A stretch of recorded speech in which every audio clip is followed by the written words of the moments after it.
Hello everyone, I'm back with another video, and in today's video I found this puzzle which is very interesting, and stay tuned for the end of the video because there will be an extra puzzle for you guys to solve. So in this position, you see it's force mate in 2 here, and what is move?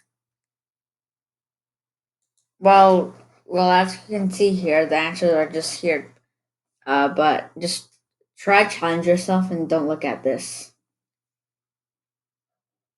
All right, so first the engine couldn't even solve. First, engine says rook to a5, and like after bishop moves, you just come in with the rook this way.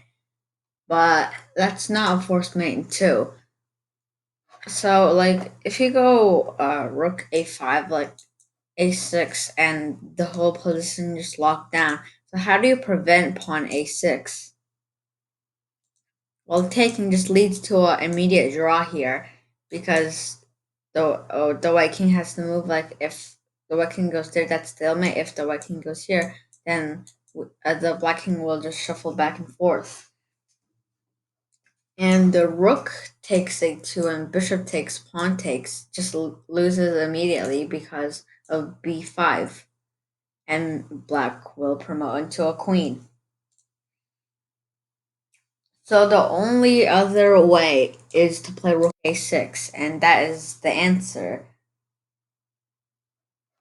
Oh well, every move is losing here. Black has no moves with the king. Black has no move with this pawn. Black either has to take the rook or move the bishop. If black moves the bishop, then a rook takes a7 is a checkmate.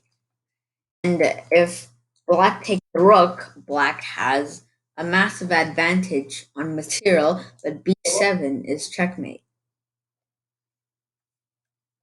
So now let's get to the extra puzzle.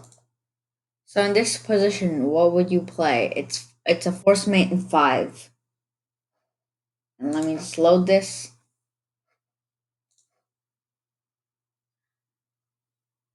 I mean, yeah, I just showed you the answer. So sorry for that. So first of all, black just took on h7, and this isn't actually a real game from Masters, and it's just a position that I made. So first, obviously, you go bishop takes h7 check. You gotta look for some moves. King h8 is the only move, and bishop g6 check. Black cannot take this bishop because the king is in check by the rook. So king to g8 is the only move. As you can see here, black has a massive material advantage, so you could just repeat. But that's not what we're gonna do in this puzzle. In this puzzle, we're gonna sacrifice our rook. And now white has to play immediate check, or black will save himself and black will win the game, like by taking the bishop. Or if you move the bishop, then black will use the material advantage and win the game. So there is actually only one immediate check that makes sense, and that this is a check, but after king takes, this does not make any sense. And queen h1 is the only other check, and apparently this wins the game for white. So king g8 is the only move, and queen h7 is a checkmate. The bishop protects the queen checks the king, and the king has nowhere to escape. And I hope you enjoyed. Make sure to like and subscribe, and I'll see you in the next video.